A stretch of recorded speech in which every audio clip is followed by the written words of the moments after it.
Nick O'Hearn is enjoying life after tournament golf these days, but is the only player to beat Tiger Woods at match play twice. He's not having trouble keeping himself busy after more than 20 years, travelling the world, playing golf.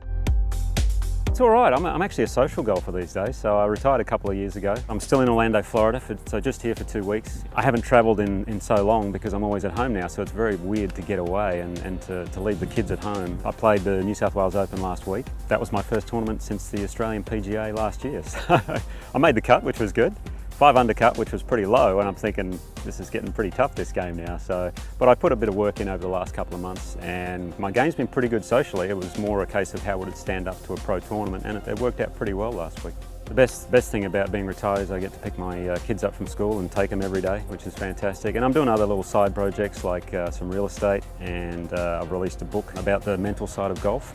I wanted the player's perspective as opposed to the sports psychologist. The title of the book is called Tour Mentality: Inside the Mind of a Tour Pro. And it came about because a couple of years ago I was playing some golf with friends, and I was helping this one particular guy out on the golf course, saying, look, forget all the crap that's going on in your head, just think about this one thing. And all of a sudden he hit it great. Did it again, hit it great.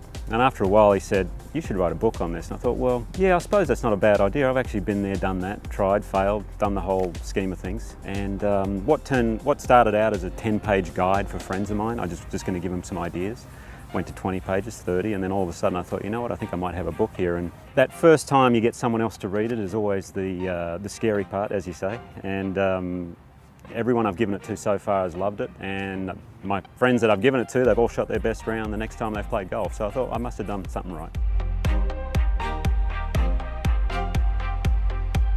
I mean, I tell a bit of the story about the match play a couple of times. And my first time playing with Tiger, I was on the first tee at La Costa in Carlsbad. And I'm thinking, okay, let's see what this guy's all about. And he rips one down there almost 300 yards throughout the air. And I look at my caddy and he's just going, he's got that look of shock on his face. I thought, oh, okay, I'm in trouble here. I need to not watch him ever hit a ball again off the tee. And I never did that first time I played with him. But my thinking was, I can't get behind to this guy, because history shows he's only ever won majors either tied for the lead or leading going into the last round. And match play is kind of like that scenario. You're almost tied for the lead going into the last round of a tournament. So on my first hole, I've got an 8-foot putt for par to halve the hole. My caddy says to me, mate, this is for the match right here. A little bit of pressure, obviously. I was able to knock that in, birdie the next couple, and I was away, and it was a great feeling beating him the first time. And then the second time he was out for a bit of revenge, I'm sure, but he got off to a bad start. I got ahead, put the foot down, and you know, that man on man. I love tennis, for instance, and that's kind of that, I've just got to beat that one guy, and that's why I love match play so much. I always found that I could somehow outthink my opponent, not so much overpower him, but I could outthink them.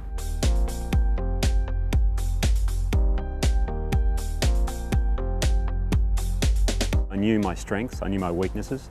I knew I couldn't carry that bunker that was 280 yards out there. I wasn't even going to try, whereas these guys blow it over with a 3-wood. I really tried to be Nick O'Hearn. I didn't try to be Adam Scott or Tiger Woods, and that's a big key element. Just be yourself, know what you can do and what you can't. And I made a career out of it. You know, a lot of top 10s throughout my career. I didn't win very much. That was probably the downside to not having that physical presence on the golf course. But my mind was my strongest asset, and fortunately, you know, it worked out pretty much in my favour.